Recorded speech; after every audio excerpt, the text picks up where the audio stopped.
Alright, I just wanted to show you this. It just started percolating. I was going to say it hasn't started percolating yet, but as I turn it on, the first couple of percolations just started coming out. And as they get stronger, they'll clear up. There we go. Now we're starting to percolate. So it's all clear, crystal clear. No brown yet, because it's just hitting the coffee for the first time. I like to let mine percolate for about 10 minutes, and right now the time is 6:21. So we'll let that go for a little bit. I noticed that my filter is riding up and I boiled over. Alright, so I had the blower out because, as you can see, we boiled over. I must have put something together wrong. Let me take a look and see what we have here. Just a moment. I'll get back to you guys once I find out what's going on. A little hot to grab barehanded, so I'm going to have to get my pot grabber and take it apart and see what I did wrong. Maybe I connected something wrong. I don't know. We'll see. Alright, so we had to start over. The coffee pot had some major defects. I can't tell if you can see this. The coffee boiled over right into the stove there. That's the first time that's actually happened to me. Coffee grounds in my stove. I'm going to have to take all this carbon felt out, get all the water out of it, obviously, because the water and alcohol causes a lot of spurts. So I'm going to have to rinse all that out, dry it out, and start fresh, clean up my mess here I've made. And we'll start over. I think I know what I need to do to fix this problem. And I'll get back to you once I fix it. Now, the last pot I had, the way I had it set up right now, I'm going to quickly show you where my thing is here. I don't know if you can see this or not, but my O-ring I put in here held the center of this filter down, but the outside edges came flying up.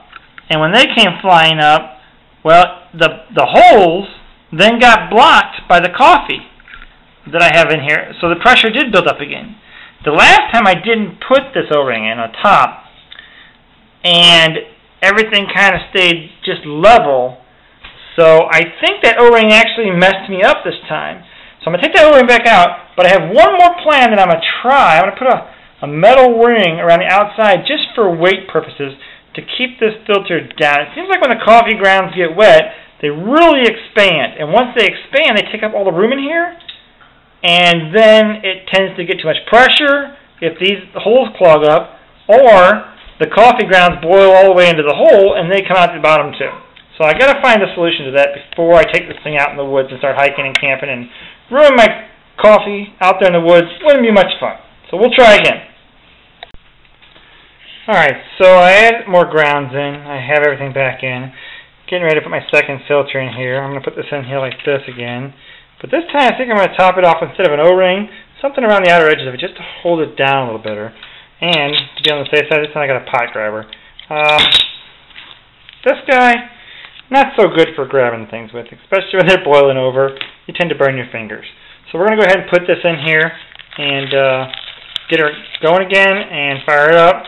We obviously don't have a good time now because everything's died out. I'll try to keep time on this one. We start with fresh water and fresh coffee and everything. We'll see where we get. I'll let you know. Thanks. It comes to 2 seconds. Alright, this is attempt number 2.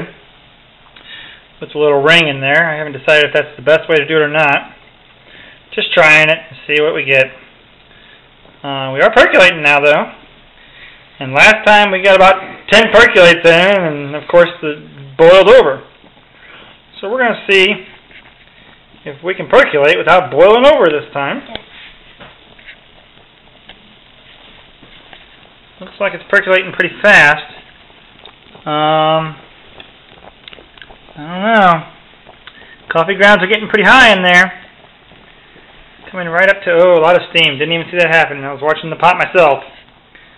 So let's see if it boils over here. I don't know if you guys can see anything now because everything's all steamed over. That's making for a nice video, isn't it? A little steam on my lens there. Back away from it for a second and see what we get with some massive steam coming out of the side of the pot, which is what I want to happen.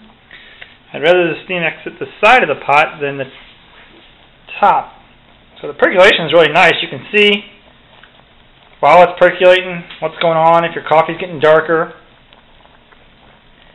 So what's happening here is it looks like, I don't know if you can see it from this video, I can't get the camera over the top because of all the steam, but it looks like there's some excellent ground percolating.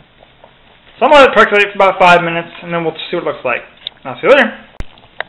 Alright, we're at about 5 minutes, and I'm starting to get some boil over. I don't know if you can see the bottom down here.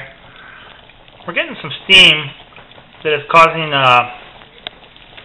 percolation on the side of the pot there a little bit, and actually pushed it off. So we're kind of keeping an eye on that, just to see if it's going to do it again. It did it for a few seconds and then stopped. Okay, let's go over what happened here and some of our issues. The pot's still pretty hot. Actually, the pot's still really hot. So let me grab my pot grabber and get my coffee dripper out of there. That's really hot. So we had some complications, and I'm not sure where they stem from. And as I look in the pot, I can see there's a lot of coffee grounds in there. So this didn't go well. We're going to have to rethink some things here. Doesn't look much like coffee either. We'll have to try again.